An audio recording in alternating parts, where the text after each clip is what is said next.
Alors bonjour à tous les solariens et solariennes, je m'appelle Christophe, je suis coordinateur dans une cellule, anciennement en Ariège et puis maintenant dans la Vienne. Et j'ai fait cette vidéo pour vous partager des outils, des connaissances que nous avons mis en place dans notre cellule qui pourraient vous servir grandement, notamment pour gérer le fameux facteur humain qui cause souvent beaucoup de problématiques. Alors, comme je suis thérapeute de métier, formateur en harmonisation de groupe, j'ai pu, au sein de ma cellule, proposer des actions, des ateliers, des partages qui ont permis de bien gérer ces aspects-là, d'éviter les conflits, d'éviter les jeux de manipulation, d'éviter les prises de pouvoir, par les égos. Et c'est toute cette expérience que j'ai envie de vous partager aujourd'hui parce que je crois vraiment à l'avenir du réseau Solaris. Pour moi, ce sont les graines du futur monde dans lequel nous voulons tous aller. Mais il y a vraiment ce problème d'ego qu'il nous faut arriver à dépasser pour arriver à travailler ensemble. Et c'est un travail important à faire sur soi, mais aussi en groupe. Donc, je sais qu'il y a des outils comme la gouvernance partagée que je connais relativement bien, que j'utilise, mais j'ai observé que c'était pas suffisant parce que dans la gouvernance partagée, ce sont un ensemble de règles, d'approches qui permet de gérer le groupe dans un esprit d'égalité, de fraternité, mais ça ne vient pas bouger les personnes qui sont à l'intérieur du groupe, de la cellule. Et en fait, petit à petit, malgré tout, en fait, les incompatibilités de personnalité ressortent. Et au bout d'un certain temps, ça crée beaucoup de tensions.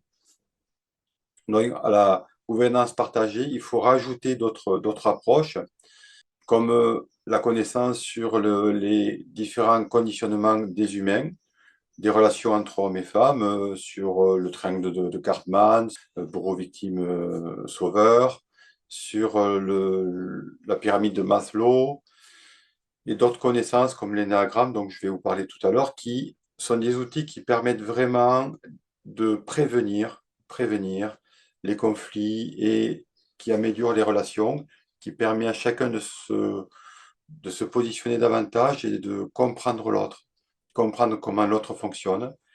Et c'est tout ça que j'ai envie de vous partager aujourd'hui. J'aborderai aussi peut-être d'autres thèmes que je trouve importants, la notion de souveraineté, la notion de matrice, qu'est-ce que c'est que la matrice, et aussi la notion de don.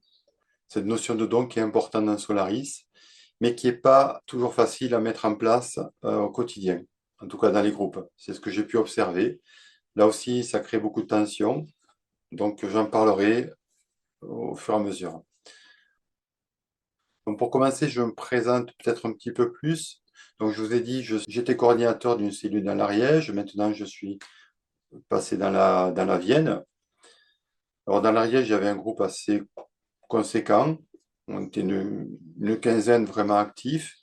Dans la Vienne, là, je viens toujours de déménager, donc je commence à peine, donc il y a un petit groupe. Donc je vais plutôt vous parler du groupe ariégeois. Je suis thérapeute holistique, formateur dans la gestion de groupe. Je suis en train de monter un écolieu avec ma compagne dans la Vienne, où on accueille des personnes dans des stages ou des formations autour de la connaissance de soi, du bien-être, de la gestion entre des couples, de la gestion de groupe. Là, on propose beaucoup de choses à travers notre site lecoeurdoucouple.fr.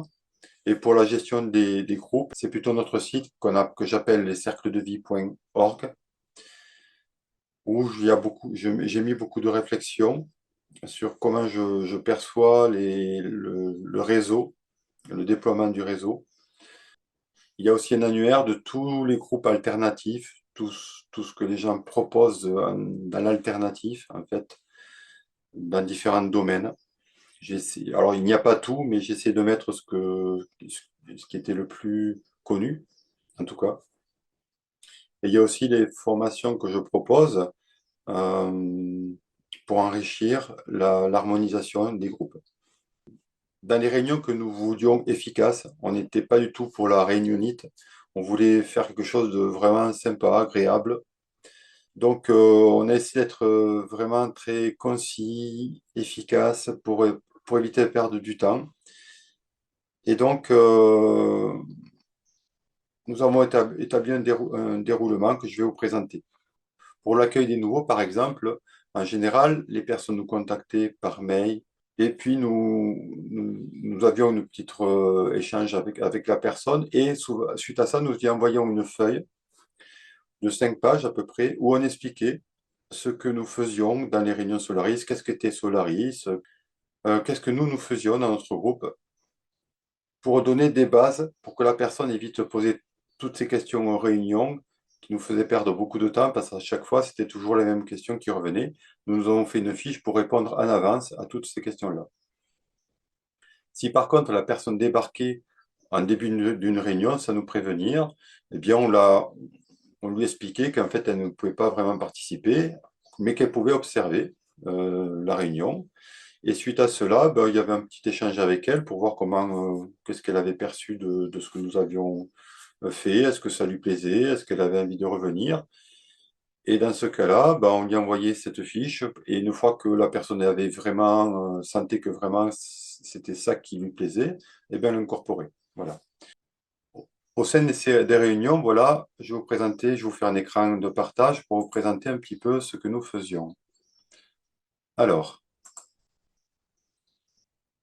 on a remarqué que la charte de Solaris n'était pas suffisante pour éviter les conflits ou gérer les égos au sein des cellules. Donc, on a rajouté à la charte certains paragraphes que je vais vous lire parce que je suis pas sûr que vous arriviez à bien lire par rapport à la vidéo. Alors, charte de la cellule assignée quand on rentre dans la cellule. Je suis d'accord pour respecter l'esprit Solaris décrit plus haut. C'est une base. Je suis d'accord pour que l'on me signale avec bienveillance quand je me positionne comme celui qui sait mieux que les autres ou quand j'abuse de l'autorité que le groupe pourrait me donner. Je comprends que je ne détiens pas la vérité, que mon point de vue n'est que mon opinion sur un sujet donné. Je suis d'accord pour respecter toute opinion différente de la mienne et d'accepter la controverse. En cas de conflit, je suis d'accord pour chercher à l'aide d'un médiateur une réconciliation ou une sortie honorable. Je suis d'accord de ne pas chercher à diviser le groupe, mais au contraire à le rendre plus solidaire. En tant que souverain, je me reconnais responsable à 100% de mes décisions. Et je suis d'accord pour quitter le groupe sans dire du mal si je n'arrive pas à respecter ces accords ou l'esprit Solaris. Voilà, c'était juste un petit garde-fou de plus pour permettre aux personnes à chaque fois de voir quand elles commençaient à sortir de cette charte-là, parce que ça arrivait assez souvent, il y avait de fortes personnalités, donc il fallait les gérer. Et on a créé au sein du groupe un vigilant, c'est-à-dire une personne qui aura pour responsabilité de vérifier qu'elle respectait bien la charte Solaris et ce supplément que nous avons apporté. Alors, au niveau des déroulements des réunions, alors nous, on faisait des réunions de 2 heures à peu près. Au début, on faisait 3 réunions par mois parce qu'on avait l'impression qu'il y avait une urgence et qu'il y avait beaucoup de choses à faire. Et puis petit à petit, que les choses avançaient, on est passé à 2 réunions. Et puis, maintenant que c'est plus calme, on est passé à une réunion par mois. On avait un groupe entre 7 et 15 personnes réguliers, c'est-à-dire qu'il y en avait plus qui passaient, mais qui venaient que de temps en temps. Mais en gros, il y avait 15 réguliers. Si jamais on avait eu plus de monde que 15, on aurait dédoublé notre groupe parce qu'on s'est rendu compte que déjà 15, c'est beaucoup à gérer. Donc entre 8 et 12, c'est super. Mais au-delà de ça, c'est bien de séparer les groupes en deux pour que ce soit plus efficace dans les réunions. Après, c'est les coordinateurs ou les référents qui vont faire les liens entre les deux groupes. Bon, ça, vous le connaissez. Mais voilà, on s'est dit qu'il ne fallait pas dépasser un certain nombre. Donc, au début, on faisait les accueils des nouveaux. Si des nouveaux arrivaient, on les accueillait. Désignation des rôles de gestion de groupe. Alors ça, vous connaissez, on apprend ça dans la gouvernance partagée. Je les citerai un peu plus bas. Donc, à l'entrée, je dirais 10 minutes à peu près. Puis on faisait une petite météo intérieure et rapide de chacun, avec réclamation ou proposition de sujet abordés dans la partie libre. C'est-à-dire si des gens venaient avec des idées ou des réclamations qui n'avaient été pas préparées à l'avance dans le déroulement de la séance, eh bien, on avait une partie pour pouvoir en parler. Plus une présentation des compétences d'un membre de groupe à chaque fois différent. On s'est rendu compte que c'était intéressant que chaque personne puisse avoir 5 à 10 minutes pour vraiment parler de ses compétences, de ce qu'il aimait dans la vie, de ce qu'il faisait. Et le focus était positionné sur une personne du groupe à chaque fois. Alors bien sûr, on faisait ça au début. Au bout de plusieurs mois, on n'avait plus besoin de le faire puisqu'on se connaissait bien. Mais au début, on a trouvé que c'était intéressant. Ou si un nouveau arrivait, bien voilà, on lui donnait 10 minutes pour se présenter, pour expliquer ce qui lui plaisait. Ensuite, on avait le point sur les actions en cours, qui durait entre 15 et 20 minutes, c'est-à-dire on écoutait toutes les commissions qui avaient chacun dans leur coin préparé des choses ou fait des choses, on écoutait leur compte rendu. Ensuite, on avait les thèmes qui étaient proposés lors de la dernière réunion. On avait mis en place des thèmes qu'on voulait aborder et on y consacrait à peu près entre 50 minutes et 1 heure, selon le nombre de thèmes. Ensuite venait la partie libre, c'était les fameuses réclamations-propositions qui n'avaient pas été prévues. Alors des fois il y en avait, des fois il n'y en avait pas, hein. On accordait à peu près 15 minutes à cela. Et puis on passait au parlons vrai, donc je vous parlerai tout à l'heure, qui était quelque chose que j'ai mis en place pour mieux justement gérer nos frustrations, nos attentes, nos égos, et mieux se connaître. Puis on préparait la prochaine réunion sur les thèmes qu'on voulait aborder. Et on finissait avec une petite collation, mais vraiment toute petite, juste pour, voilà, parce qu'on commençait les réunions à 20 heures, on finissait vers 22 heures. Donc c'était vraiment un petit encas, petit gâteau, un petit dessert ou un petit thé pour finir en beauté. Et on continue à discuter avec les gens qui avaient envie de rester un petit peu plus longtemps.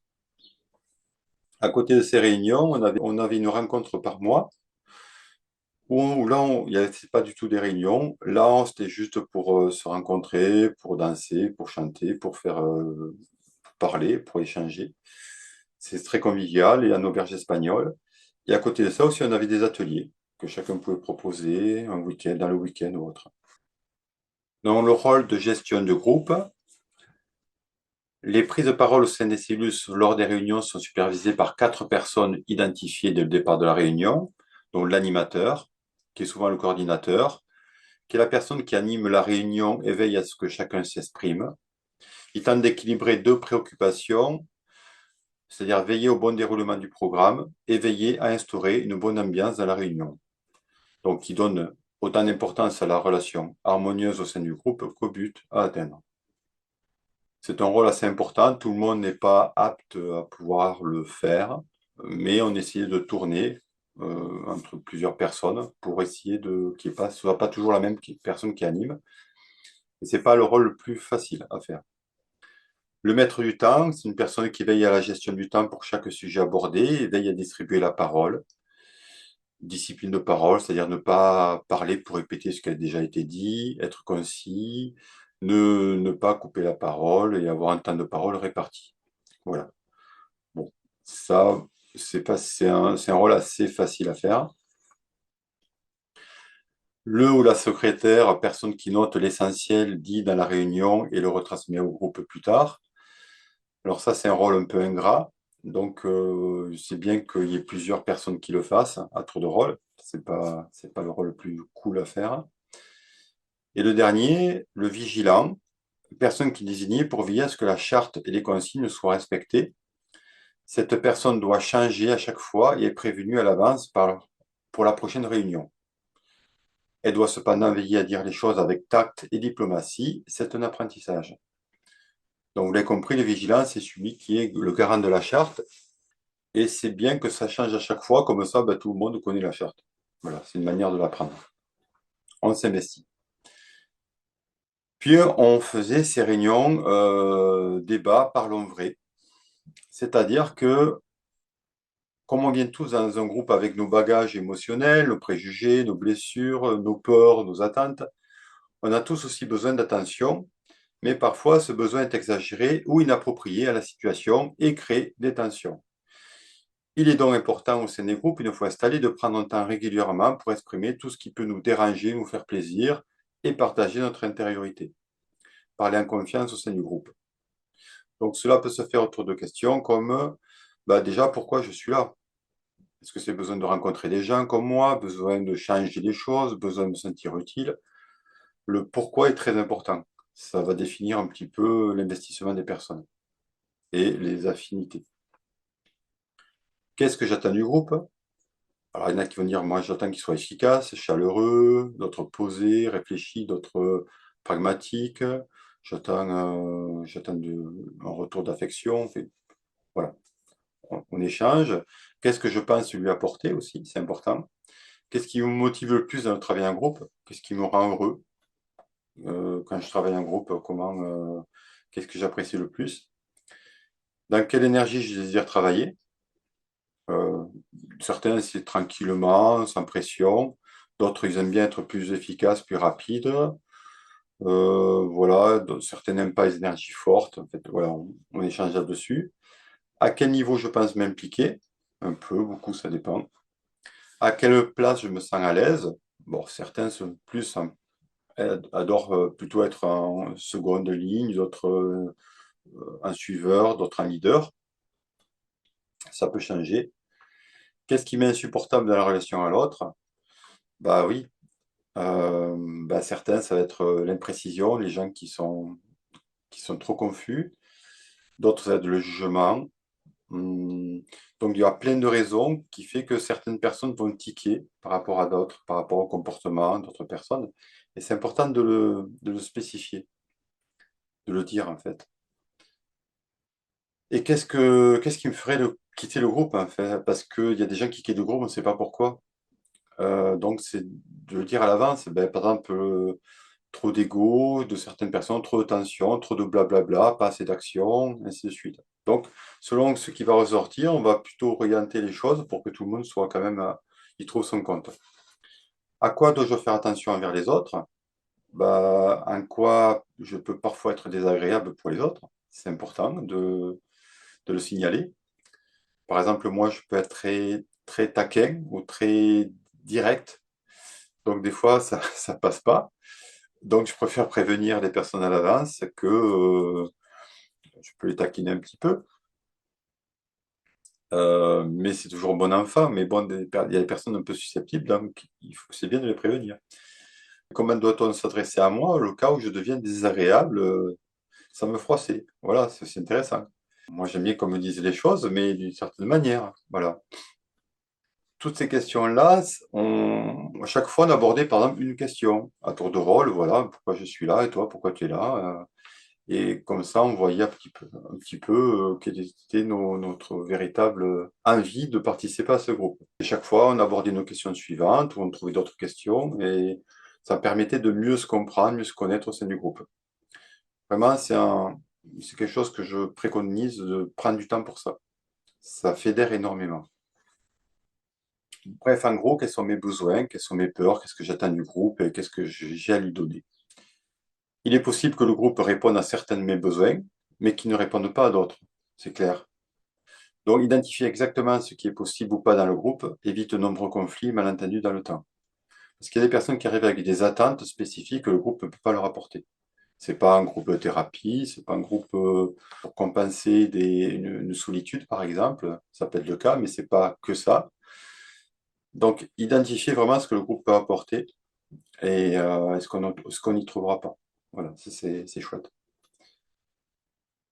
Alors à partir de là, moi j'ai mis en place des ateliers différents, dont un atelier sur l'énagramme parce que je suis formateur en énagramme, c'est un outil que je trouve très rapide et très pertinent, peut apporter vraiment vraiment beaucoup pour mieux se connaître, comprendre comment l'autre fonctionne et éviter les conflits, vraiment. Donc je vais vous en parler un petit peu de cet énagramme parce que ce serait intéressant que vous puissiez le mettre en place dans votre groupe. Alors je vais arrêter ce partage-là. Je vais repartir sur un autre. Alors, Alors, qu'est-ce que c'est que l'énéagramme? C'est une étude de différents types de familles d'êtres humains sur la Terre. Ça décrit 9 familles qui sont des stéréotypes et on fait tous partie d'une famille à 70% à peu près, ce qui est déjà beaucoup parce qu'on est très, très, très, très conditionné sans qu'on s'en rende compte. Même les personnes qui pensent ne pas être conditionnées, en fait, elles se rendent compte qu'elles sont beaucoup quand elles étudient l'énéagramme. Et ça définit aussi 9 niveaux de conscience dans chaque typologie. Dans chaque niveau de conscience, vous avez un comportement particulier et tout est déjà écrit. Donc, on voit bien que quand on découvre ça, que en fait, le libre arbitre, ben oui, on a le libre arbitre à l'instant présent, mais pas trop dans nos conditionnements ni dans nos comportements. Donc, par exemple, si vous avez, vous retrouvez avec des typologies, ce qui c'est souvent le cas dans les groupes ben, Solaris, on trouve souvent certaines typologies, beaucoup plus que d'autres. Ben, si vous retrouvez des typologies similaires à vous, de votre famille, ben, vous vous entendriez beaucoup mieux que d'autres typologies avec qui vous avez beaucoup de mal. Donc l'idée, c'est comprendre comment fonctionnent ces typologies, quelle est leur vision de vie, quel est leur objectif. Et une fois que vous avez compris ça, ben, ça se passe beaucoup mieux. Voilà, c'est déjà un premier pas. Alors ça peut apporter beaucoup d'autres choses. L'énagramme, ça peut vous, sur son chemin de vie, sur les professions qu'on peut faire, sur l'éducation des enfants. Mais déjà, au niveau relationnel, que ce soit dans les groupes, dans les couples ou avec les patrons, avec n'importe qui, en fait, ça, vous allez avoir un outil vraiment percutant qui va vous aider. Mais ça parle aussi de choses beaucoup plus larges que ça, parce que chaque typologie est aussi une représentation de choses beaucoup plus cosmiques, on va dire, de beaucoup plus universelles. Donc là, par exemple, vous avez 3 typologies qui sont représentées, qui représentent aussi des niveaux de conscience ou des états d'être. Par exemple, le 9 va représenter l'état de conscience avant la création, avant que tout l'univers existe. C'est le monde ce qu'on appelle la source, le monde spirituel, avant le Big Bang, par exemple. Donc c'est un monde où il n'y a pas de dualité. Tout est unifié. Et vous verrez plus tard que le 9 a toujours des problèmes de dualité. Euh, et que dans un monde duel, il n'est pas très très à l'aise. Donc cette conscience on raconte dans l'énagramme que cette conscience a évolué dans la matière, elle s'est divisée en des structures de conscience de plus en plus petites, donc d'abord des consciences collectives, et puis vers une conscience individuelle. Alors on est passé du minéral au végétal, à animal, animal humain-animal, humain-humain, et on remonte vers quelque chose de plus divin. Voilà. Et actuellement, notre civilisation est au niveau 3, c'est-à-dire que c'est le niveau de l'humain, mais l'humain coupé de son essence, en fait, coupé de tout. L'humain qui a perdu la conscience, qui a perdu la connexion avec la nature, qui se retrouve enfermé dans des grandes villes, seul, isolé, et qui a peur, en fait. Et cet humain-là, bah, puisqu'il a peur, eh ben, il va créer à l'extérieur de lui toute une structure pour se protéger, pour toujours recréer une unité à l'extérieur de lui. Donc, ça fait partie des civilisations qu'on a traversées et qui sont encore actuelles et qui peut donner une apogée, enfin une apogée dans la conscience individuelle vraiment tournée que vers soi, dans ce qu'on appelle le libéralisme dans la société actuelle, qui est tournée vraiment vers un égoïsme profond euh, et un appât du gain, quelque chose de très égocentrique. Or, le 3 dans ces niveaux bas va représenter le manipulateur narcissique. Et c'est vrai qu'on peut observer qu'on est beaucoup dirigé par des manipulateurs narcissiques qui ont une apparence, on va dire, plutôt positive, mais dans les faits et dans ce qu'ils font, en fait, c'est plutôt négatif. Donc, on est beaucoup dans la corruption. Et donc, c'est un passage qui est assez difficile, mais qui est en train de s'effondrer, en fait, pour remonter vers des notions d'unité, qui est représentée par le 9. Donc, les différents types d'humains que vous pouvez rencontrer, en fait, sont à des niveaux différents de conscience. Il y en a qui sont vraiment à un niveau centré sur eux d'une manière très égoïste, et puis il y en a d'autres qui sont remontés vers quelque chose de beaucoup plus altruiste, beaucoup plus ouvert à la nature, beaucoup plus en connexion avec les animaux, la nature, le cosmos, et ainsi de suite. Donc on trouve plein de niveaux de conscience différents. C'est pour ça que c'est pas facile toujours de communiquer avec les autres, parce que des fois on ne se comprend pas, les niveaux sont trop différents. Et dans Solaris, normalement, c'est censé représenter des niveaux de conscience assez élevés, puisque l'esprit Solaris, c'est d'essayer de créer un monde nouveau, beaucoup plus humaniste. Donc c'est déjà beaucoup plus facile de communiquer avec les personnes qui sont au sein de ces réseaux-là. Mais vous verrez qu'il y a toujours des personnes qui viennent et qui, par la peur d'un effondrement, la peur de ce monde qui est en train de perdre son âme, et qui viennent encore avec un ego assez puissant et avec des peurs puissantes qui vont un petit peu contrarier ou qui vont un petit peu ralentir cette émancipation du groupe, du réseau Solaris. Ici, on peut voir ce que je vous ai dit tout à l'heure, c'est-à-dire cette source qui est unifiée, qui va se diviser de plus en plus dans des groupes de plus en plus petits, mais de plus en plus sophistiqués.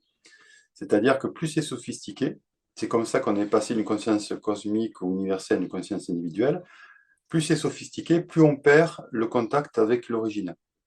Plus un organisme est sophistiqué, plus il perd le contact. Et ensuite, il faut qu'il arrive à le retrouver. Comment il arrive à le retrouver? En retrouvant, en fait, en revenant à l'intérieur de lui-même, c'est-à-dire en se reconnectant à son microcosme, c'est-à-dire au niveau quantique, au niveau de la particule.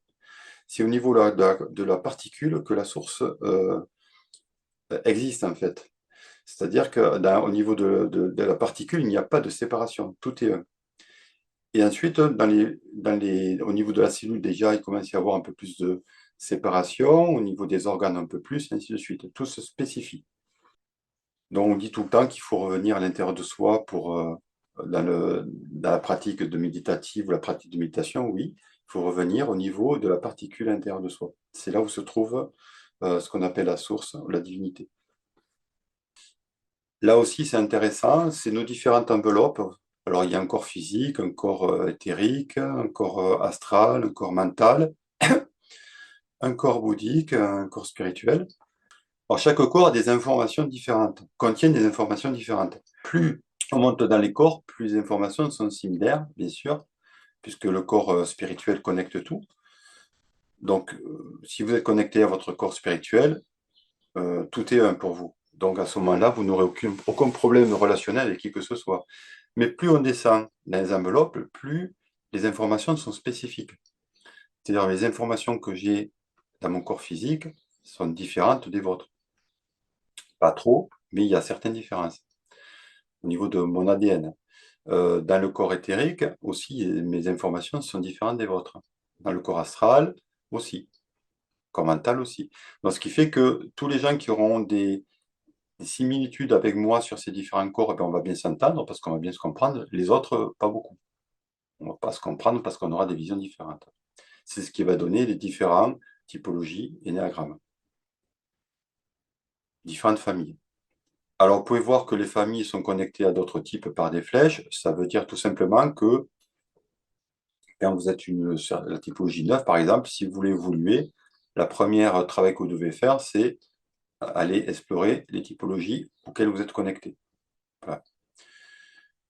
Donc, vous avez aussi des ailes à droite et à gauche, c'est-à-dire souvent un 9 a beaucoup de 1, très très souvent.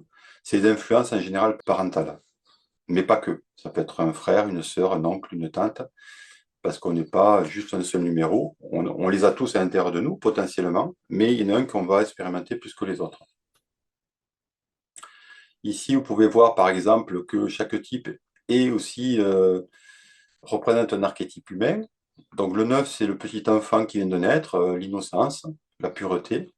Le 1, c'est plutôt le père, responsable, qui va vraiment tout diriger, tout gérer, en fait, c'est gestionnaire.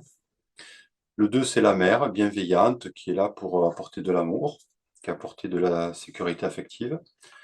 Le 3, c'est le faiseur, le constructeur, mais aussi le séducteur. De lui, c'est le jeune homme qui a envie de faire plein de choses dans sa vie, où tout est possible et qui va créer son monde, en fait. Voilà, en relation avec les autres ou sans relation avec les autres.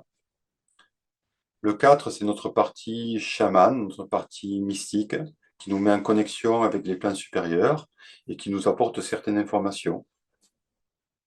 C'est le plan de l'émotionnel, c'est le plan des connexions avec le monde de l'invisible.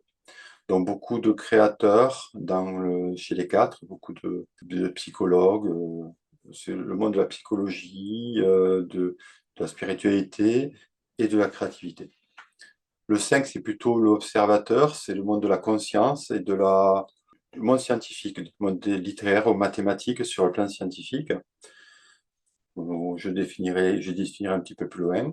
Le 6, on l'appelle le gardien, c'est celui qui conserve la tradition, c'est la mémoire. Il est très conservateur et très lié à la tribu. Le 7, c'est l'adolescent, c'est notre partie épicurienne qui a envie de goûter à tout dans la vie, qui est pris de liberté, mais qui a un comportement d'adolescent. Et le 8, c'est notre partie défensive, c'est le guerrier, c'est celui qui nous défend quand il y a un problème. Donc les 8 ont un caractère assez feu, pas toujours facile à gérer, mais c'est souvent des gens qui ont énormément d'énergie et on retrouve beaucoup en tant que leader dans les groupes. Donc voilà pour les présentations rapides. Les niveaux de perception sont importants parce que là, je vous montre, on a des niveaux de développement, c'est-à-dire que chaque personne a une possibilité d'agir sur 9 niveaux de conscience, des niveaux très élevés, des niveaux moyens de conscience et des niveaux très bas. Alors, les niveaux très bas, ce sont des gens qui sont enfermés dans leur peur, dans des blessures qu'ils ont eues enfant, des traumatismes, et qui n'arrivent pas à en sortir. Ça peut être des maladies comme la paranoïa, la schizophrénie, la dépression, voilà, ou le narcissisme, voilà, ou la perversion, c'est-à-dire des blessures profondes qui tournent en boucle à l'intérieur de soi. Alors, heureusement, il n'y en a pas tant que ça, mais il y en a quand même. Et avec ces personnes-là, c'est très difficile de communiquer, on ne peut pas vraiment les aider. Il faut vraiment des thérapeutes ou des psychologues, enfin des gens, ou des psychiatres, des gens très compétents pour pouvoir les aider. Ces gens-là, s'ils viennent dans un groupe, ils vont déstructurer le groupe. En fait, ils vont se faire virer parce qu'ils sont trop toxiques. Donc, ces personnes vraiment qui voient le monde à travers un filtre complètement déformé, qui est lié à une blessure spécifique. Blessure d'abandon, blessure de rejet, ainsi de suite. D'un niveau, vous avez des personnes qui sont justement libérées de ces blessures-là, qui ont fait un travail sur eux en général, qui n'ont plus vraiment de blessures, ces blessures n'ont pas beaucoup d'impact et qui sont vraiment très agréables à vivre, qui ont développé beaucoup de qualités. Et ces gens-là s'entendent avec tout le monde en général, quelle que soit leur typologie. Alors, ils ont toujours un ego, mais c'est un ego positif, c'est-à-dire que, voilà, par exemple, un type sauveur, le sauveur est un ego positif, c'est-à-dire que c'est plutôt bien vu. Un sauveur, c'est sympa, c'est agréable, mais par contre, c'est dépendant du fait de sauver. C'est-à-dire que s'il ne sauve personne, il est mal. La personne ne se sent pas bien, en fait, parce que la plus personne, elle se sent plus utile. Donc, c'est encore une identification à un rôle positif. Et entre les deux, vous avez un mélange entre la blessure et entre les parties positives. C'est-à-dire que ça va dépendre de l'environnement dans lequel vous êtes. Si vous êtes dans un environnement qui va cacher votre blessure, qui va protéger votre blessure, eh bien, en fait, tout va aller bien pour vous. Mais si l'environnement change et que d'un coup, vous vous retrouvez confronté à une blessure que vous n'avez pas gérée, que vous n'avez pas réglée, eh bien, vous allez vous retrouver dans les niveaux bas immédiatement. Je donne l'exemple d'une séparation dans un couple, et tout d'un coup, bah, une des personnes va se trouver fragilisée parce elle peut perdre la maison, elle peut perdre tout, et se retrouver face à sa peur, à sa peur d'abandon ou à sa peur de manquer de protection. Et donc, elle va avoir un comportement que l'autre partenaire va avoir du mal à comprendre, hein. Il va se demander pourquoi, qui est cette personne avec qui il avait, pourtant qu'il a vécu avec plusieurs années, tout d'un coup, elle va avoir un comportement tout à fait différent, beaucoup plus agressif ou plaintif, parce qu'en fait, elle vient toucher une blessure qui était cachée en fait par l'environnement qu'elle avait mis en place pour ne pas voir cette blessure. C'est aussi bête que ça. Voilà. Donc, ce sont des personnes qui ne travaillent pas sur eux et qui dépendent beaucoup de leur environnement. On a vu beaucoup pendant cette crise-là où des personnes qui ont été mises en état de stress profond, eh bien, ils se sont refermés sur eux-mêmes. Voilà, bah, ces personnes qui sont dans ces niveaux moyens. Les niveaux hauts n'ont pas ces problèmes-là.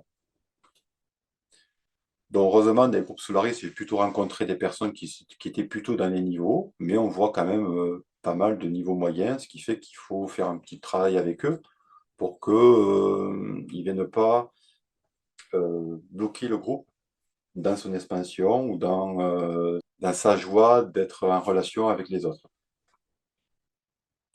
Et le niveau 1 est un niveau d'ego transcendé, c'est-à-dire que là, vous n'êtes plus identifié à aucun de vos personnages, de vos rôles, de vos sous-personnalités, et vous êtes libre de prendre la typologie que vous voulez selon la situation qui se présente. Vous prenez le rôle qui correspond le mieux, en fait. Donc, vous êtes plutôt dans un état d'éveil, et vous jouez avec tous vos rôles. Voilà, pour expliquer un petit peu les différents niveaux. Ce qui fait que vous pouvez vous retrouver avec une typologie identique à la vôtre, mais avec des niveaux de conscience différents, qui va vous renvoyer un petit jeu de miroir. Donc c'est sympa aussi à voir. Ah tiens, je me rends compte que j'étais comme ça avant. Ou je me rends compte que cette personne a évolué par rapport à moi et n'a plus ce comportement-là. Voilà. Donc c'est assez intéressant. Ici, vous voyez un petit peu les rôles que joue chaque personne au niveau de la société. Alors, ce cercle représente un petit peu soit un royaume, comme à l'époque médiévale, soit une cellule, soit vraiment une planète. Et il y a des typologies qui sont plutôt axées sur le plan horizontal, c'est-à-dire sur le plan matériel, et d'autres sur le plan vertical, sur des plans plus subtils. Donc, c'est pour ça que chacun a ses rôles, a son propre rôle, et si vous trouvez et si vous savez quelle est votre typologie, quel est votre propre rôle, eh bien, vous allez vous sentir beaucoup plus à l'aise. Parce que des fois, il y a des typologies qui prennent des rôles qui ne sont pas les leurs et ils galèrent beaucoup. Alors, c'est bien au niveau de l'apprentissage, mais par contre, vous n'êtes pas du tout à l'aise. Pour être à l'aise, il faut vraiment être dans votre rôle, ce que vous êtes venu expérimenter, en fait. La typologie, elle vient vous laisser dans une typologie particulière pour vraiment travailler cette typologie-là en premier. C'est celle-là que vous êtes venu vous déployer. Donc, c'est important de connaître sa typologie de base. Le 8, on l'appelle le roi guerrier, comme je vous ai dit tout à l'heure. Le 8 représente la force vitale du royaume. Son pilier, son ossature. C'est le roi qui règne sur le royaume et défend son territoire si besoin. Voilà. Je reviendrai après, je vais faire rapidement. Le 1 au-dessus, c'est autour du roi, il y a toujours l'éminence grise, comme Monsieur Attali, que vous connaissez bien. C'est vraiment lui qui gère le royaume. Oui, c'est pas souvent les présidents, c'est l'éminence grise derrière qui gère le royaume parce qu'il a plus de compétences et il est plus performant en général. Le roi, c'est beaucoup pour l'apparence. D'accord? Il est plutôt dans un effet d'apparence et d'impulsion. Mais après, celui qui est vraiment beaucoup plus pointu pour la gestion, c'est l'éminence grise. Donc ça, c'est le 1. Le 1 représente l'ordre du royaume, l'établissement des lois et des règles pour que le royaume vive dans l'harmonie. C'est le conseiller du roi. Voilà. Puis vous avez le 2, autour du roi, vous avez toujours la reine, vous avez les nourrices. Le 2 représente la cohérence du royaume, c'est le serviteur au sens noble. Altruiste, il entretient l'amour dans le royaume de différentes manières. Donc le 2, il est ici. Ce sont toutes les nourrices, les servantes, les secrétaires, les infirmières, tous les gens qui font en sorte qu'il y ait de l'amour qui règne au sein du royaume et qu'il y ait un petit peu d'affection.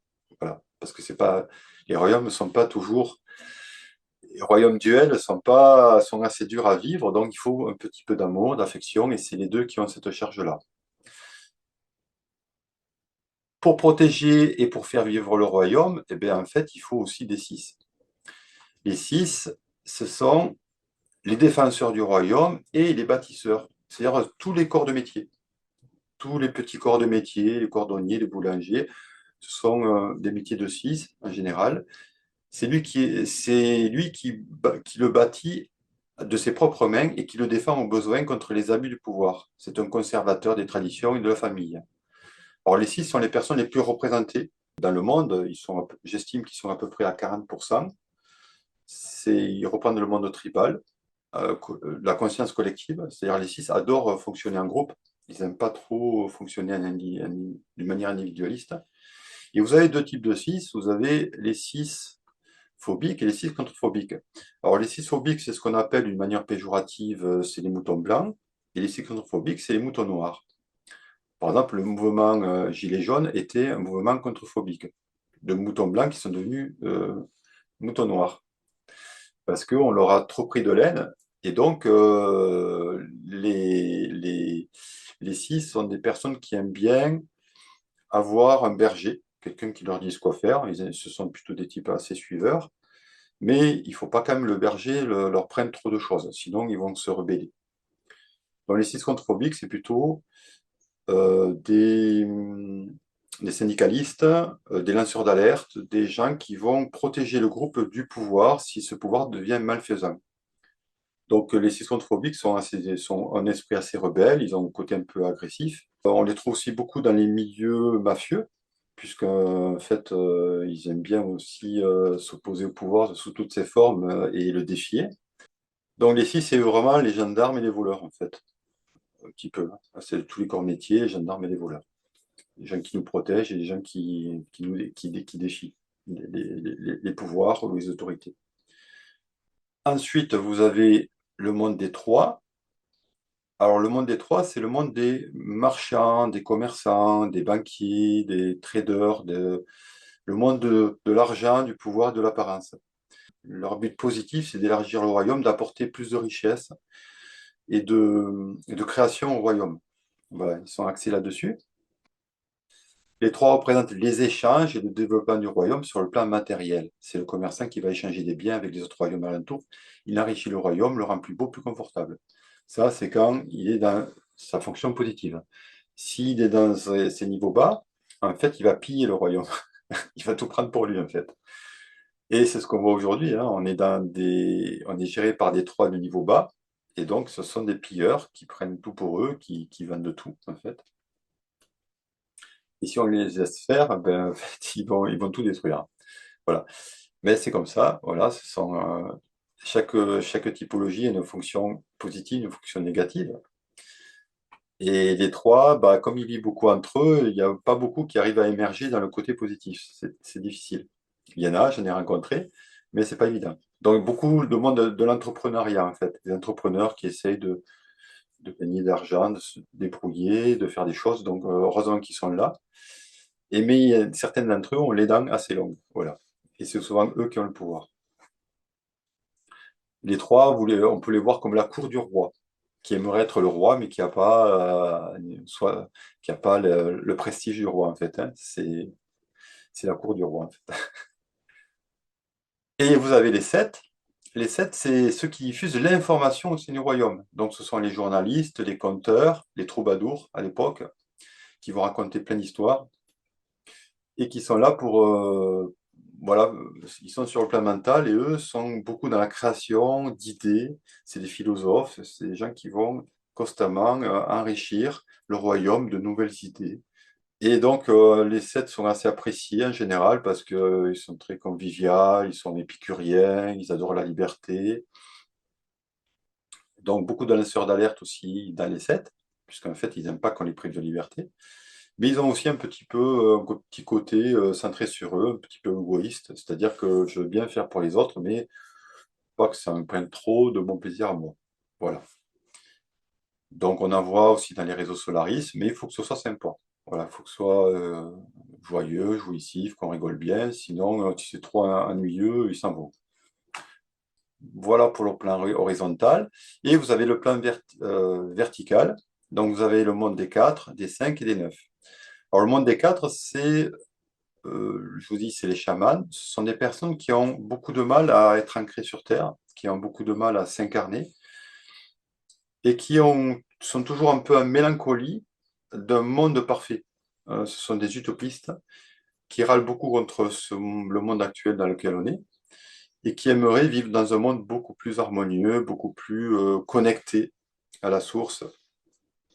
Et eux, ce sont vraiment des super créatifs, ils passent beaucoup de temps à ça, et parce qu'ils sont connectés au plan astral. Mais le plan astral étant aussi envahi par des entités pas manipulatrices, et bien souvent ils se font manipuler au niveau émotionnel sans s'en rendre compte parce qu'ils adorent les émotions, ils adorent les émotions fortes et ils se font manipuler par leurs failles.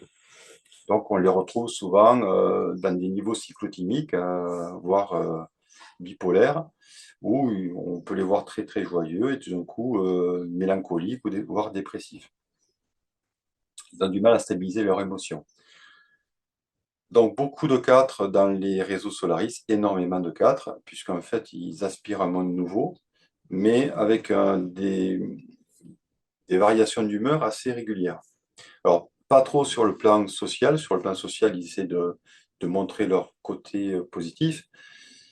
Mais des fois, on attend des actions d'eux. Et si, à un moment donné, ils rentrent dans une période plutôt de mélancolie, ben, en fait, ils vont tout stopper et ils vont rester dans leur coquille. Ils vont rester dans leur monde. On ne vous les verrez plus. Et ils reviendront que quand ils iront bien. Donc, ce sont des gens, voilà, assez en dents de scie. Mais dans les niveaux, ils se sont stabilisés, donc tout va bien pour eux.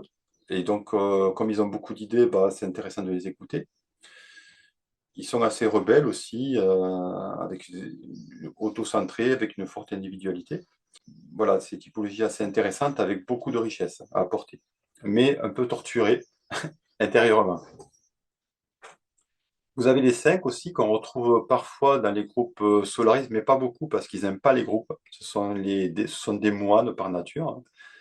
Ce sont des gens qui représentent un petit peu l'observation, la conscience, mais qui ont un côté un peu autiste, donc très hypersensible, et donc qui ont du mal à gérer les émotions, les rapports aux autres, donc qui vont rester un petit peu dans leur bulle. Alors parfois, ils arrivent à dépasser ça et c'est très intéressant. Donc vous les voyez dans les groupes, ce sont des gens qui parlent pas beaucoup, ou quand ils parlent, ils ne parlent toujours que des mêmes sujets, ce sont des spécialistes, et qui sont très peu expressifs en général. Par contre, ils ont une très très bonne analyse et ils vont peut-être écouter dans les réunions ce que disent les gens et à la fin, ils vont vous donner une seule phrase. Ils vont résumer tout ce qui a été dit ou ils vont vraiment vous donner le truc qui vous manquait en fait. Donc, ils sont très forts au niveau des analyses. Mais par contre, pas trop dans le faire en collectif. C'est pas trop leur truc. Voilà, enfin, c'est pas ça leur est difficile. Plutôt monde scientifique ou littéraire.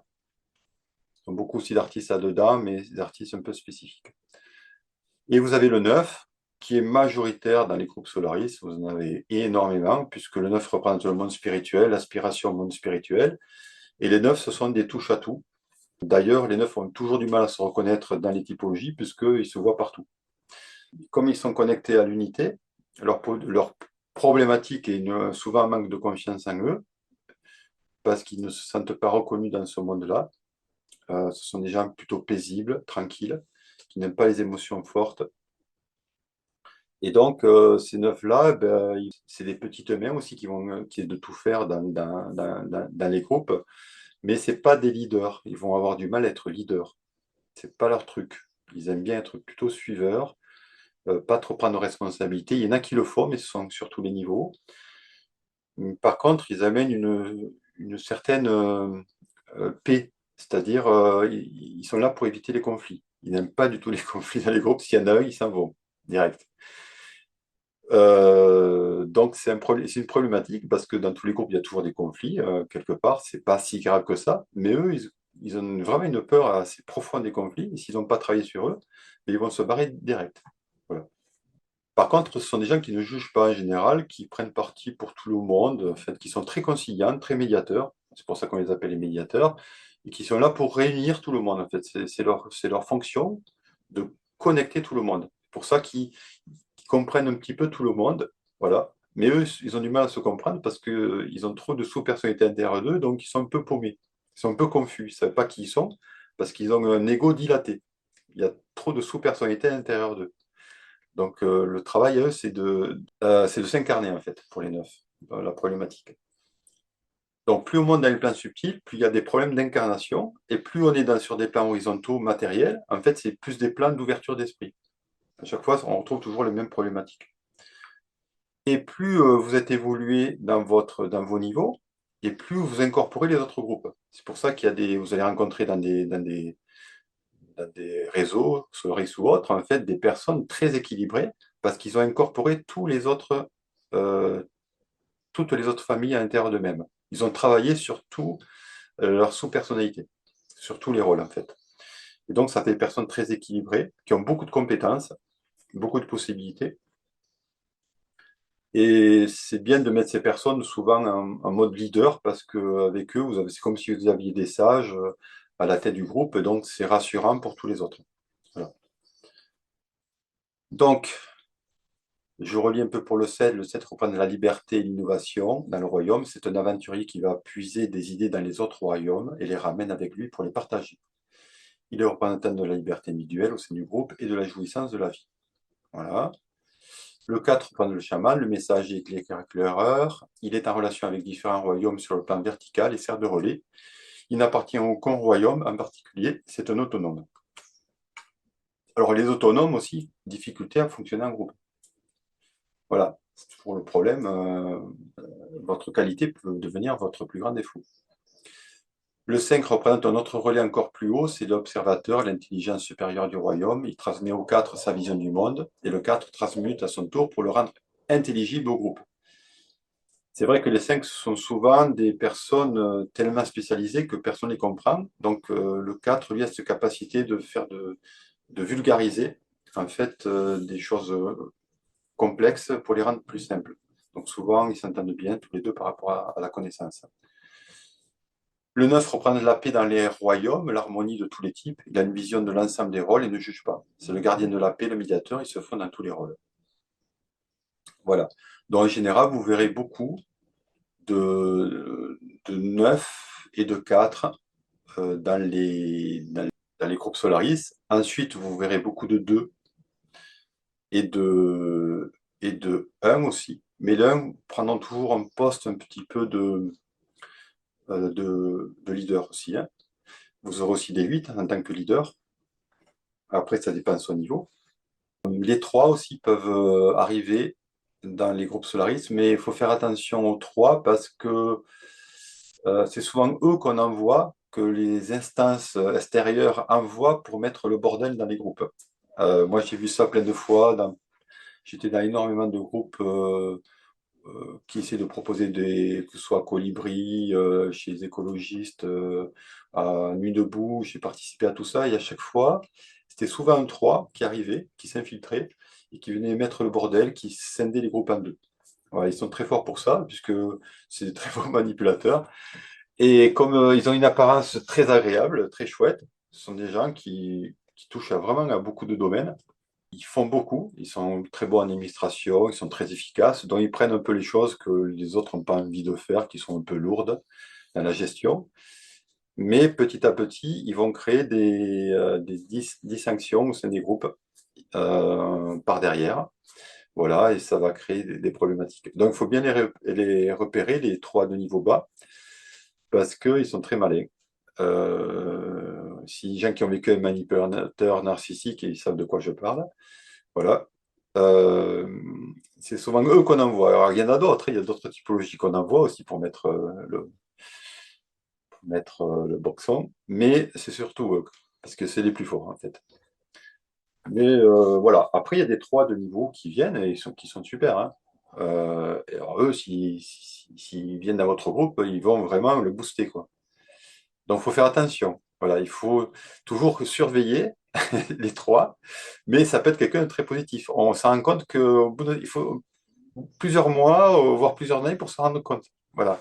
Mais si vous sentez qu'il commence à y avoir des jeux de pouvoir, méfiez-vous. Voilà. Ça vient souvent des 3. Alors, les 3 vont pas m'aimer après avoir dit tout ça. Mais c'est l'expérience qui parle. Là, vraiment, j'ai vu ça, je ne sais pas combien de fois, en fait. Donc, bon. Alors, chaque type est manipulateur d'un niveau bas, c'est normal, et même des niveaux moyens. Donc, il faut connaître les jeux de manipulation, c'est intéressant. Alors, qu'est-ce qui va se passer dans les groupes? Bah, par exemple, je vous fais je vais revenir sur ça. Par exemple, vous avez un 8 qui va arriver dans un groupe, et les 8, ils ont un caractère vraiment de feu et de terre. C'est la terre et le feu. C'est-à-dire que c'est très sanguin en général, et c'est très ancré dans la terre. Donc eux, ils apprennent par l'expérience. Donc eux, ils sont là pour expérimenter, faire des choses. Ils n'aiment pas trop le blabla, c'est pas leur truc. Donc eux, ils vont vous dire, bah, vous parlez trop, on va faire ci, on va faire ça, et moi je vais le faire. Et puis, voilà. Donc ce sont des gens des locomotives qui peuvent tracter beaucoup les autres, mais ils sont pas du tout diplomates, sauf s'ils ont appris. En général, ils sont très, très francs, très, très directs. Alors, on peut l'apprécier, mais pour certaines personnes qui sont un peu subtiles, ça va être un peu brut de pomme pour eux. Donc, ils vont pas trop aimer ce personnage, un peu cet éléphant d'un magasin de porcelaine qui va arriver, qui va mettre les pieds dans le plat. Et eux, pour eux, c'est normal d'être comme ça. Ils comprennent pas trop la subtilité. Ils apprennent au fur et à mesure parce que ben, ils ont des retours, mais au début, c'est normal pour eux. Donc, c'est pas facile ni pour eux de traîner au niveau des groupes qu'il n'y ait pas de hiérarchie, qu'on fonctionne d'une manière coopérative. Pour eux, c'est pas leur habitude. Donc, il faut qu'ils apprennent. Donc, il va y avoir des problèmes par rapport à ça. Mais bon, c'est possible, hein, ça dépend juste de leur niveau de conscience. Vous avez les 9 qui vont souvent retarder les décisions prises par le groupe. Si vous prenez des décisions à la majorité, bah, le 9 va prendre toujours la défense de celui qui a été la minorité. Il va dire oui, mais son idée aussi est bonne, il faut en tenir compte. Donc lui, il attend toujours le consensus pour faire quelque chose. Donc c'est intéressant, mais ça ralentit beaucoup des fois les actions. Lui, il est anti-hiérarchie, par exemple. Ouais, c'est le contraire du 8, par exemple. Et donc lui, il faut que tout le monde soit d'accord pour faire quelque chose. Donc ça prend beaucoup de temps. Et il faut toujours le booster, sinon bah, il prend trop de son temps, le 9. OK? Ça va être la problématique qu'il va avoir. Et puis, il n'aime pas aussi les gens qui prennent position ferme. Les gens qui affirment des choses, ils n'aiment pas ça. Il faut dire oui, peut-être, je ne sais pas. Voilà. Ils n'aiment pas ça. Donc, ça, c'est leur problématique. Mais ça peut causer des ralentissements dans les groupes. Ou dès qu'il y a un conflit, ils se barrent. Voilà. Ensuite, vous avez les 7. Vous en verrez de temps en temps des 7, il y en a quelques-uns, parce qu'ils sont aussi près de liberté. Ils aiment bien venir dans Solaris pour justement découvrir quelque chose de nouveau. Mais eux, ils ne vont pas trop s'investir parce que si on vous demandez des tâches un peu ingrates, ils vont pas trop le faire. C'est pas trop leur truc. Eux, ils vont vraiment faire passer la liberté avant tout. Mais par contre, ils sont de bons conseils, ils sont sur un plan mental, ils sont assez équilibrés. Ils peuvent être de bons conseils, donner beaucoup d'idées pour faire avancer les choses. Les 6, il y en aura aussi quelques-uns, parce qu'ils aiment bien les groupes, ils vont venir par rapport à ça, mais plutôt pour la partie sécurité. Donc, eux vont être, par contre, au niveau de l'action, ils vont être très actifs, mais il faut toujours qu'ils restent dans les règles. Donc, eux vont vous embêter par rapport aux règles, ou faire en sorte que vous restiez dans les règles.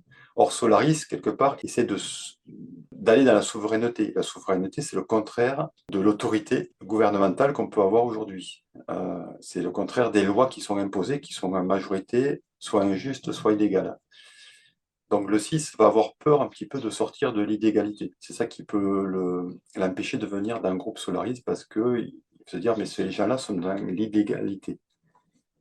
Sauf s'il a fait un travail sur lui, qu'il se rend compte qu'en fait, non, l'illégalité, c'est le gouvernement qui l'a, c'est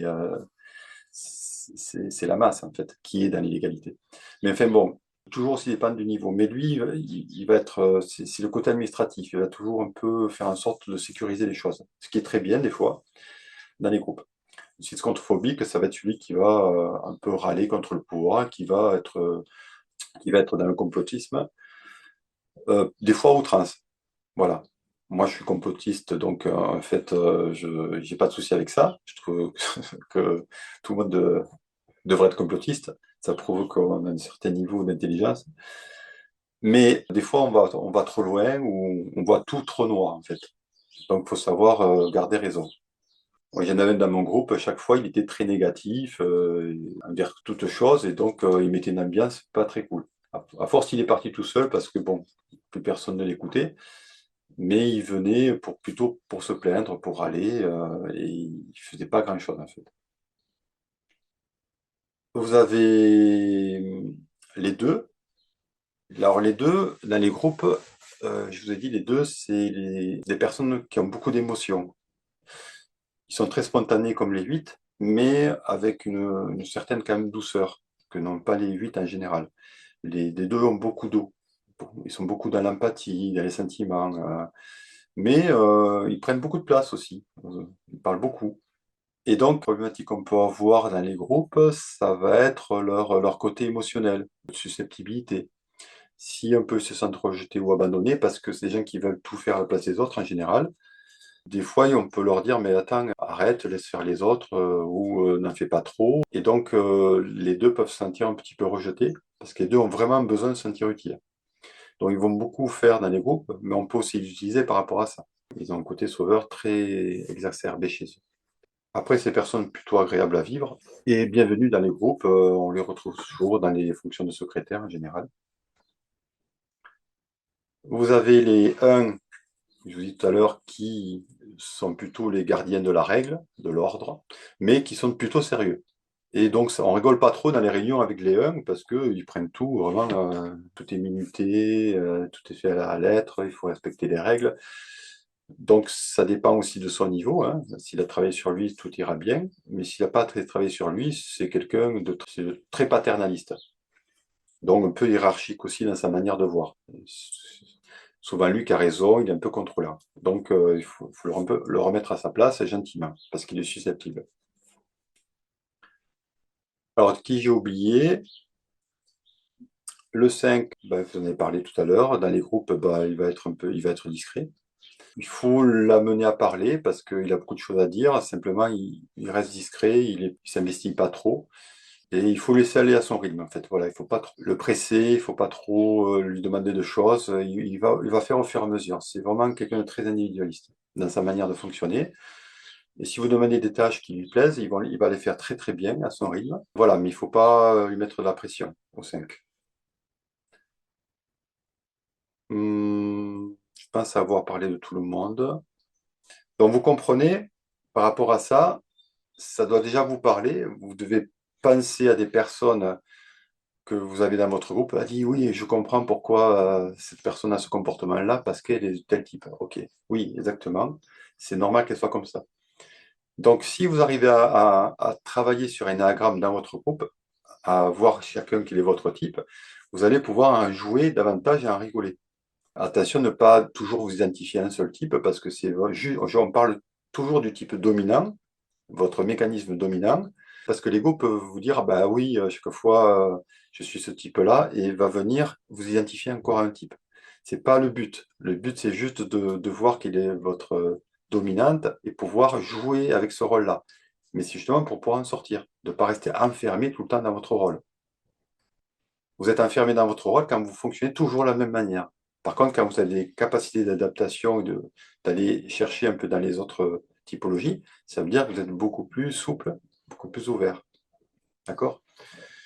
Mais vous pouvez quand même vous amuser avec ça. Ça aide beaucoup, notamment au niveau des conflits, au niveau de manière de relationner. Vous allez voir qu'on ne parle pas de la même manière à un 8 qu'à un 9. C'est pas la même manière de parler, de fonctionner, de réagir. Donc l'approche est différente. On ne demande pas un 8 à un 9 quelque chose de la même manière. 9 a toujours besoin de temps, alors que 8 est très rapide. Voilà. Donc, ce sont plein de choses à savoir qui fait qu'en fait, les choses, une fois que vous les savez, ça devient beaucoup plus fluide. Donc, c'est un outil vraiment à connaître. Vous avez des bouquins dessus, vous avez des formations, vous pouvez faire des consultations si vous voulez connaître votre typologie. Moi, ce que j'aimerais, c'est vraiment partager tous ces outils. Il y en a d'autres, hein, il y en a plein d'autres qui sont très intéressants, des outils de connaissances mentales, mais aussi physiques, hein, corporelles. Alors moi, j'aimerais vous partager tout ça, surtout dans les groupes qui ont des problèmes, mais même avant, parce que les problèmes, ils arrivent toujours, c'est bien d'être en prévention, mais ça va me demander du temps, de l'argent. Donc, c'est là où on arrive sur le problème du don. Alors, il y a des choses, moi, j'ai fait beaucoup de choses dans l'esprit de don. Majorité de ce que je fais, c'est dans l'esprit de don. Mais j'ai besoin aussi d'échanges, enfin, d'argent ou de biens pour vivre, comme tout le monde.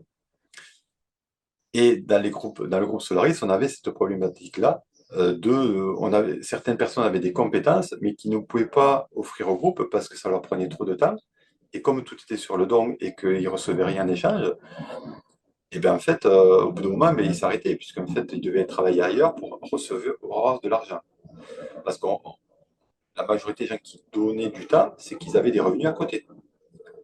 Ça peut être la retraite, ça peut être le RSA, le RMI, mais si vous faites un métier comme le mien, qui est formateur ou conseiller en gestion de groupe ou en fonctionnement relationnel, et bien en fait, moi, j'ai pas de revenus à côté. Donc, si je peux pas gagner des sous avec ça, bah, voilà. Donc, si je veux donner du temps au groupe Solaris pour les aider, en fait, bah, j'ai besoin de revenus à côté.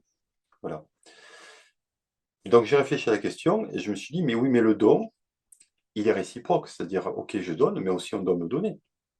D'accord? Voilà. C'est l'esprit qui est le plus important.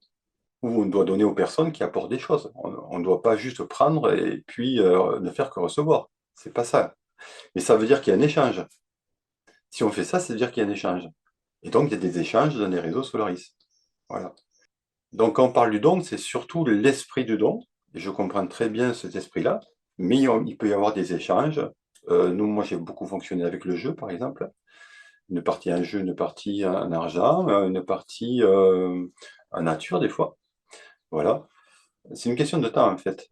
Donc, il y a des choses qu'on peut donner gratuitement, sans aucune attente. Il y a des choses qu'on donne, mais avec un échange, parce qu'on a besoin de vivre. Ça, c'est clair.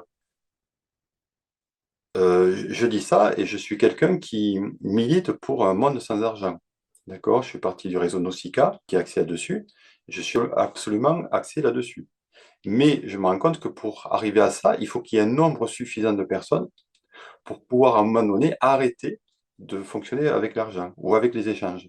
Il faut un nombre suffisant de corps de métier qui fonctionnent dans ce nouveau paradigme, en fait. Et là, ça me fonctionne. Mais si vous n'avez pas ce nombre suffisant de personnes, ça va fonctionner, mais d'une manière très, très limitée. Et le fait de se limiter, de dire ben, je ne fais que donner, sans rien attendre, ben, vous allez donner peu parce que vous avez besoin de gagner l'argent ailleurs. Et c'est dommage parce que le réseau ne peut pas grandir. Par exemple, moi, je pourrais apporter beaucoup plus de mes compétences au réseau, mais je ne le fais pas parce que j'ai besoin de travailler à côté. Voilà.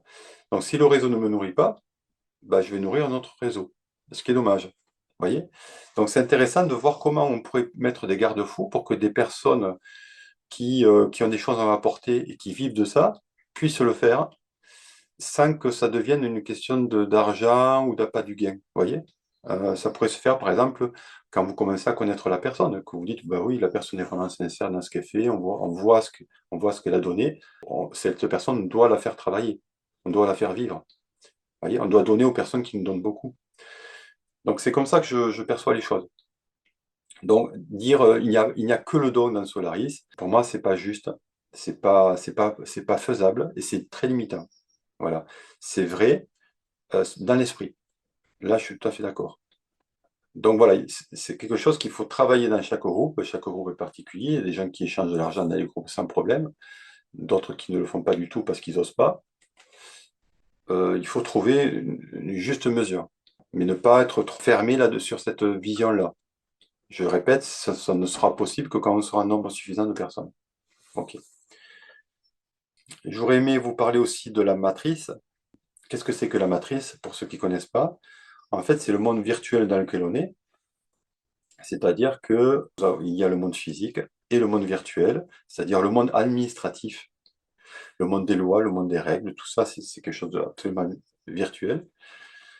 En plus de la virtualité qu'on est en train de mettre au niveau des ordinateurs et autres, mais tout ce monde-là n'est pas physique, n'est pas en monnaie locale. L'argent est devenu complètement virtuel. Voilà. Donc tout ça est un monde virtuel. C'est aussi ça la matrice. Et cette matrice a pris le dessus sur le monde physique. Et il y a aussi une matrice au-delà. Mais celle-là, je n'en parlerai pas parce que c'est un niveau plus complexe. Il faut être déjà ouvert à la première matrice pour comprendre la seconde. Mais déjà, celle-là, vous pouvez la comprendre et voir que c'est une matrice qui s'est superposée à la matrice réelle, a mis des règles et des lois qui sont fausses en fait, qui sont absolument fausses. Et depuis énormément d'années, je ne pourrais pas dire quand, mais on est en train d'obéir à des lois qui sont absolument illégales. Donc il y a les lois qu'on appelle naturelles ou divines qui sont liées au monde réel, et les lois des hommes qui ont été créées après pour manipuler et pour enfermer les gens dans une forme d'esclavage. Alors confortable, c'est pas le même esclavage qu'on avait avant, mais un esclavage dans lequel ils consentent sans s'en rendre compte. Donc c'est toute cette connaissance-là, législative et aussi spirituelle, parce qu'il y a de plus en plus de docteurs en droit, d'avocats qui s'intéressent à ça et qui montrent que c'est réel. Hein. Et moi, j'ai beaucoup de textes de loi. Il y a des documents. Voilà, on peut sortir vraiment de la matrice. Alors, pas tout seul, parce que là aussi, si on sort tout seul, eh ben, ça va être un peu compliqué, puisque comme elle est très corrompue, elle fonctionne comme une mafia. Donc, si vous êtes tout seul, ça va faire mal. Par contre, si on est beaucoup, c'est différent. Donc, plus il y a de gens qui seront au courant de comment ça se passe, plus on pourra sortir rapidement et retrouver vraiment cette souveraineté qui nous fait défaut. Ça aussi, c'est une formation que je donne dans les cercles de vie, le package. Il y a plusieurs formations que vous irez voir sur le site Les Cercles de Vie. Voilà, je vous remercie en tout cas de votre écoute. J'espère que ça vous a apporté quelque chose et que vous pourrez déjà vous en servir dans vos groupes, surtout les groupes qui sont naissants et qui ne savent pas trop comment gérer un groupe. Si vous voulez me contacter, vous pouvez le faire par le site Les Cercles de Vie ou le Cœur du Couple. Je ferai un plaisir de venir vous apporter mes connaissances et mon expérience, toujours sous forme de dons, d'accord? On est d'accord? Et je vous dis à bientôt et au plaisir de vous rencontrer sur le plan physique. Au revoir.